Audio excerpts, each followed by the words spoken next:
Number 5. This happened in Australia roughly about 12 years ago when I was 24. I'm 36 now. I live about an hour or two north of Sydney, and I used to work afternoon and night shift and had to travel by train to and from the city. This particular night, I had just arrived to the station about 15 minutes from my unit block where I lived with my mum, older brother and 2 younger sisters. Just near the station sits a small shopping centre, a public school and a daycare just north of that. Sorry, this is important in my story as to give you an idea of the layout of my surroundings. The main road goes past the shops and up around a steepish bend and runs down the other side of the daycare and school and then down past my unit block. So, back to the story. I'm walking home early hours of the morning, and as I walk past the shops, I notice a figure on the loading dock. Thinking it a little odd, as the shops were shut and had no night staff, I kept pressing on to start my uphill walk when I had a huge urge to look behind me. My heart sank as I saw this odd character walking very strangely, stalking me. I say strangely as he had his back pressed to the wall on the shopping centre, just sidestepping while staring at me. I turned and started running up this incline. Mind you, I'm not the fittest guy out there, so it took it out of me as I reached the top of the incline, and now at the front of the daycare centre, at the back of it lays a chain link fence which is a decent height.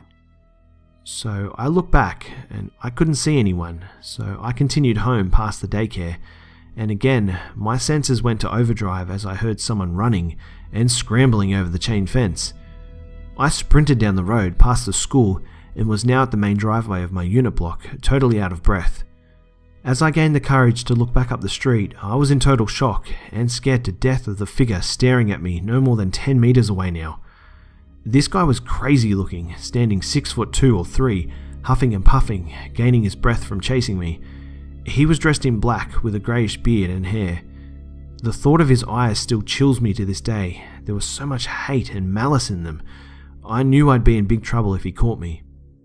With this, I took off again down the driveway, and as I did, I could see him taking off down a side path that ran beside the school and unit block. But there was an opening in the fence along the unit block that he could enter from that was close to my unit. As I made the mad dash to the unit, I could see my mum awake and in the kitchen. She had seen me bolting to the front door and opened it with me kneeling bowling her over. Just as the door shut, I heard something being kicked over near the front door of the unit carport. I grabbed my baseball bat, ran back outside, ready to unleash some pain on this guy, but he was gone. I explained to my mum what had happened, but I never called the cops, which in doing so would make me feel so bad. A week later, another guy making his way home early hours was attacked and stabbed by a guy in dark clothing. He was never caught. Number 4. I knew Ofer when I was 18. He was my first boyfriend. When I met him, I didn't like him at first, but my confidence was low, and he gave the impression of a nice guy. I was still a virgin then, and he was nice and patient. With him, no meant no. One day, I asked if he had ever broken the law. He told me that he did, but refused to tell me how. About 2 months together, we broke up. There was no love between us at all anymore. But somehow, he remained my friend. I had many male friends back then, and he was one of them. One day, I had to spend a night in his city, and he shared his single bed with me. It was so nice of him, I thought. In the middle of the night, he sent his hand to my chest, but when I said no, he stopped immediately. He had very high self-control, which surprised me. I actually appreciated it very much as well. When I got married at the age of 22, all of my male friends disappeared one by one, except him. He showed up on my doorstep every time he was in the area and called every year to wish me happy birthday. It was strange that although he always said he was attracted to me, he stayed my friend, even after I was married. He came to see me even more when I got pregnant and was very happy about my pregnancy. The last time we saw each other, he said goodbye, and he looked out of his car and called out to me, "Is it a boy or a girl?" As I said, "It's a girl," he smiled at me, looking very pleased. I did not suspect anything about him. He seemed to be, well, the nicest person ever. A few months later, after I had my baby, my cell phone sent a reminder that it was his birthday. I called him, but he didn't answer. I left a voice message. Days later, I noticed he did not return my call. It was very unusual for him. I called again, but he wasn't available. I began to worry. I decided to write his name in Google in case he was killed or something. But what I saw makes me shiver to this day. He was in prison. It turned out he raped a 5-year-old girl while her and her mother were in another room. The girl screamed and called to her mother, but the mother didn't come for some reason. That girl's mother said that after the incident, the child was constantly asking, "Mum, I called you. Why didn't you come?" This girl tried to commit suicide as well after that. I shudder when I realize now why he was so happy and tightened our relationship when I was pregnant, and why he smiled happily when he heard it was a girl. I hate to think what he was planning to do, that sick bastard. Unfortunately, he was only in jail for 6 years, and now he's free. He was trying to reach me through Facebook earlier, but I blocked him. This is the article of the incident. It's in Hebrew, but you can translate it with Google. Number 3. This story, technically, did not happen to me, but I was there immediately after it happened to a close friend of mine when he relayed it to me and his brother. It's a crazy, almost unbelievable story, but the fear in his eyes and the trembling as he told us had me convinced he was telling the truth. He has never been known to make up stories either. For simplicity's sake, I'll tell it just as he told us. You guys, I'm freaking out. The most fucked up shit just happened. I don't even know what the fuck just happened. At this point, we calmed him down enough to tell us what happened. Keep note, this is in Minnesota in winter, and we have lots of paths that cut through the woods. So, I was walking down the path like usual to get home. I get to where the bench is, and the path splits, and I see a girl sitting on the bench by herself, hood up and hands kind of shaking, and she was looking down. I figured it was just a meth head because we always see them around here. But as I passed, even though she was looking down, her head followed me. It seemed bizarre, but I didn't think much of it. But after I got past her about 10 feet, I looked back, and she was gone. There was no way she could have disappeared that fast, and if she did, I would have heard her from the snow crunching. I started to walk faster when I saw 2 people. They seemed to be older teenage girls with their hoods up. They wore the same outfit, a brown coat and jeans, and they had the same figure, but one was taller than the other by at least 5 inches. I didn't understand why so many people were out. It was cold and almost dark, and you know how we almost never see people in this path, right? I couldn't really see their faces, and I kept my distance. When I got just a few feet away from them, they both looked at me. My friend paused and could barely make out the words. And their eyes, they were completely black. No white, no colour, just black. I started freaking out. They didn't say anything, they just kept walking, and I heard them giggle, the creepiest giggle you can imagine. I started walking even faster. I started to calm down a bit. I didn't want to slip on the snow and ice. I was just about to end the path when the most fucked up shit I've ever seen happened. In a big tree with a branch overhanging the path, there were 2 boys sitting on the branch. Their legs were dangling and their heads were cocked to the side with blank expressions, and they also had completely black eyes. I stopped for a second, not knowing what to do. I couldn't turn back. I was 5 minutes from home. So I walked fast, As I passed them, one of the boys asked, "Want to come play with us?" in a weird, monotone voice. I know it sounds cheesy, but it's what he said. I began to sprint as fast as I could without slipping, and I heard it again, but this time it was commanded, and they were angry. "Come play with us." I ran all the way here, and I'm never taking that path again. I'll take the damn long way from now on. None of us knew what to say. Why would he make this up? We were all in a good mood, just waiting for him to get home and start our night of beer, weed and video games. He spent the rest of the night in his room. We just ended up watching some comedy movies to lighten up. As I wasn't there, I'll never know if it's true, but my friend is a big buff 6-foot guy, and I've never seen someone look so shaken up. I'll never forget the fear in his eyes as he told us. And needless to say, we avoid that path now. Number 2. So let me start off by saying I'm 19 years old, about 5'7", and decently built. I've been boxing since I was 10 and started doing MMA when I was 15. So I'm not that big, but I can defend myself just fine. I work at a supermarket and we get some weird customers every once in a while, but nothing like this.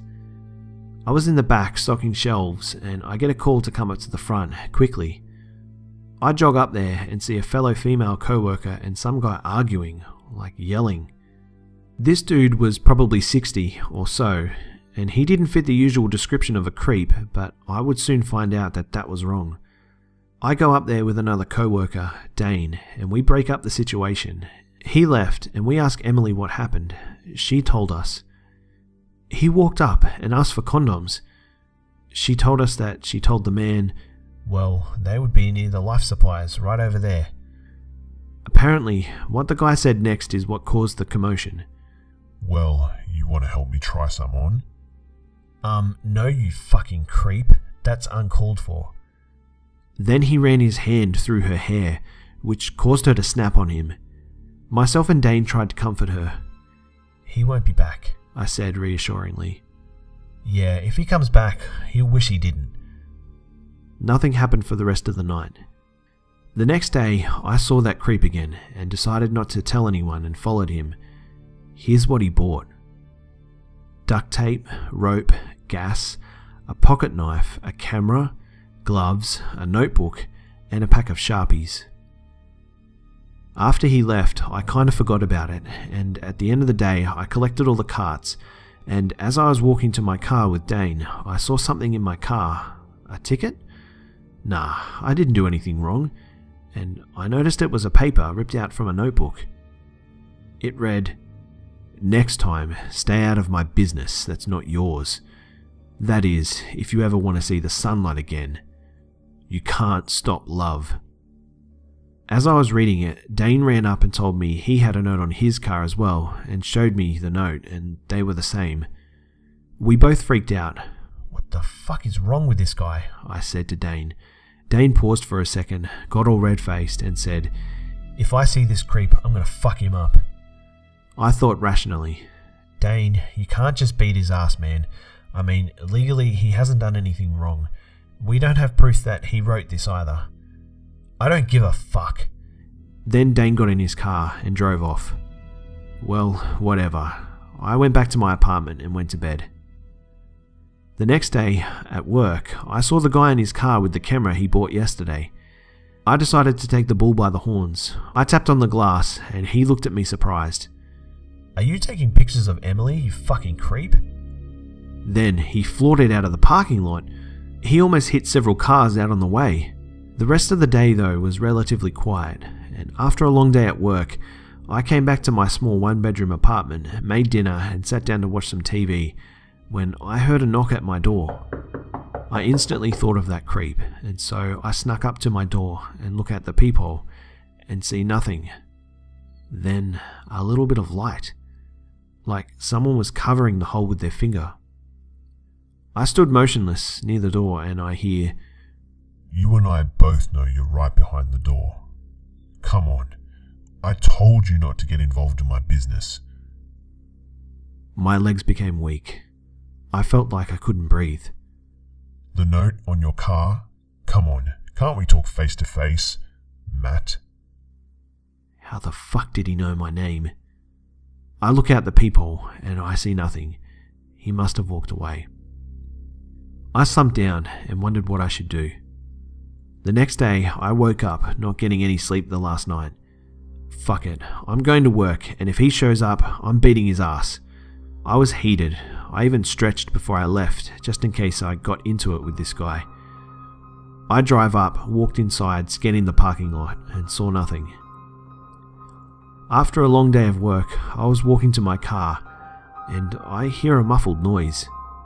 I looked around my car, and it goes away. But then I heard, "Help," and more muffling. I cut around my car and see that creepy fuck, and Emily has her legs tied up and duct tape on her mouth. What the hell? I run over and push this freak out of the way. He reaches into his pocket and pulls out a pocket knife. Oh shit. Like I said, I've been boxing most of my life, but I've never boxed someone with a knife. He told me to leave and that he would spare me if I did. "Fuck no, get out of my face or else," I said, as tough as I could sound. He took his eye off of me for a split second, and that's all I needed. I shot my jab as fast and as hard as I could, then followed up with a cross. The money punch, my coach used to say. I stepped up closer, threw another jab, then an elbow, then my left hand, and then wound up and threw a massive overhand. I caught this fucker square, and he dropped. His head hit the concrete, and since he didn't tie up Emily's hands, she was able to rip off the duct tape and untie her shoes, and was screaming for help. Some lady called the cops, and I held this fucker down. The cops came, and they ran his info, and well, this would be the part that you would normally expect to see crimes like kidnapping and rape. But nothing came up. He had no prior history of crime. Emily hasn't shown up to work yet, but I don't blame her. But if I hadn't have heard her muffle scream, I now realise why he bought that stuff earlier. The duct tape to put on Emily's mouth, rope to tie her up, the knife to probably kill her, the Sharpies and notebook for my car, the camera so he could take pictures of her, gloves so his fingerprints would not show, and I'm assuming he was going to take her far away if he needed to, and that's why he bought gas. So, a word of advice, always be aware of your environment. Number 1. Okay, let me start by saying that I'm a female college student. My school is known for being a big party school, but I'm not really into that. I never have been, even in high school. I never saw the point of it all, but after my last party, I have even more reason not to be. It was my first semester of a freshman year. I'm a chemistry major and met a lot of my friends through various labs and lectures. There have also been a fair share of creeps. I'm really not used to being the center of anybody's attention, as I never have been before, and don't really see a reason why I should be. I like having only a few friends, and keeping my circle close. I liked being by myself, in the background, but still, new state, new rules, and there were creeps. Anyway, one such creep was named Tom. He was in my chemistry lecture, and from day one, he just seemed to be fixated on me. At first, I'd just catch him staring at me when I looked over my shoulder at the clock. He always made sure to sit behind me. I'd smile politely and turn back around, slightly creeped, but nothing super bad yet. Then, after a couple of weeks, he got up the nerve to talk to me. I was raised never to be rude or just ignore people talking to me, so I played nice, even though I wasn't interested. I don't know why I was so against him at first. He seemed nice enough when he talked, but something in my gut told me it was off. I started seeing him everywhere, even when I knew he wasn't supposed to be in class. I tried everything for him to get the hint. I tried avoiding him, moving seats in lecture, shutting down his attempted conversations. Unfortunately, I'm not a very confrontational person, and couldn't find a way to just tell him to leave me alone. And he didn't seem to get the hint either. My friends always teased me and stated that I had an admirer, and I'd laugh along, but it really did unnerve me. He just started inserting himself into my life, and I didn't know what to do. One time, just after Thanksgiving break, I was studying outside at a picnic table, and lo and behold, Tom shows up. He starts asking how my break was and how my family was, if I was happy to be back, and then he asked how Bruno and Riley were. Bruno and Riley are my dogs, and while I love to show them off, I knew for a fact that I had never talked about them to him or showed him any pictures. The rational part of my mind reminded me that Riley was the lock screen on my phone, so he could have at least seen her when I checked the time or something, and Bruno was my wallpaper, so he might have seen him at that point, but how did he know their names?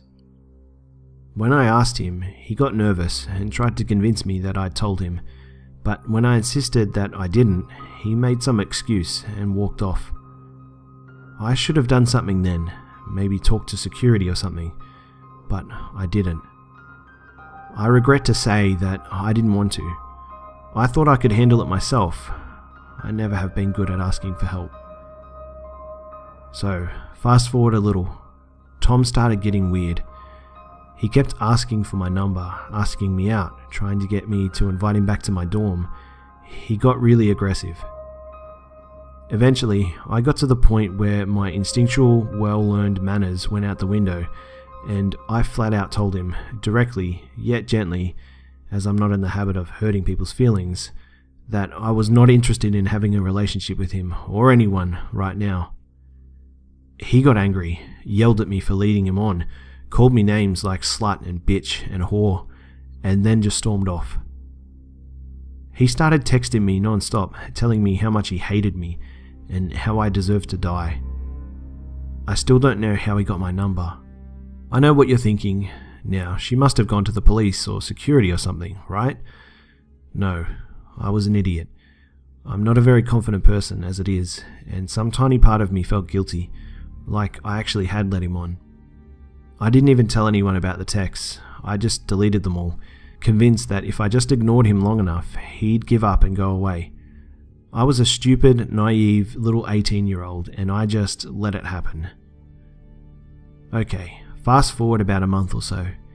It's near the end of the semester, close to time for us all to head home for the winter break. My friend Anna had just broken up with her boyfriend, and she and my friend Tori wanted to go out for a drink and take their minds off of things. Tori and Anna are both very petite girls, and naturally are incredible lightweights. They've been known to make some terrible choices after just a few beers, so they asked me to come with them and keep an eye on them. I agreed and brought my own water bottle with me so that I wouldn't have to drink anything there. Even the water at these parties made me suspicious.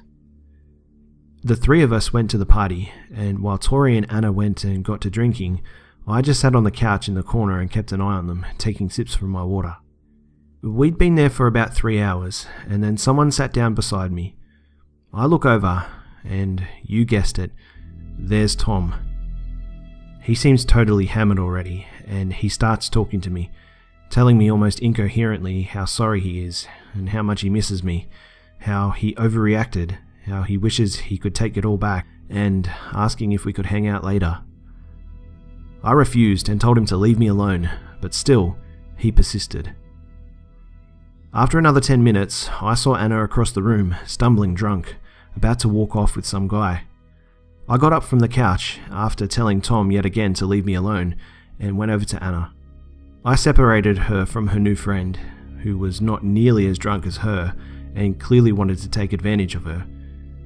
I got Tori, and we headed back together. I tried to tell them that we should leave, but they begged me to let them stay a little longer, just so that they could dance some more. And there's really no arguing with those two when they're drunk, so I had to let them. When I went back to the couch, Tom was gone. Please note that most of the rest of this story I only pieced together after the fact, as some of my memories are vague at best, and most are just missing altogether. I must have left my water bottle on the couch when I went to save Anna.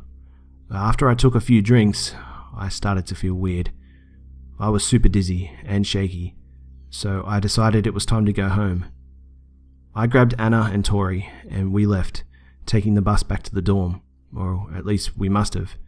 When I woke up, I was in my bed, still in my clothes from the night before, and I had the worst headache.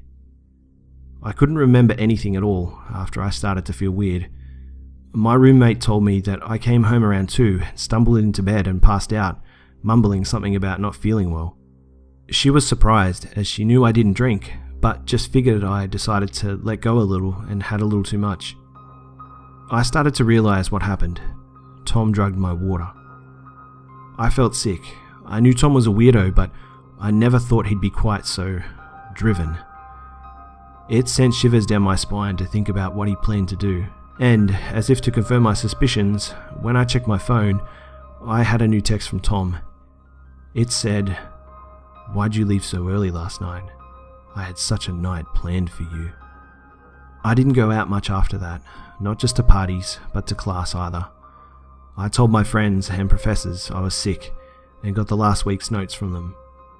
After finals and break, I came back and found out that while Tom was stalking me, he was neglecting his classes, and as a result, he flunked out. But still, I haven't gone to a party since then either.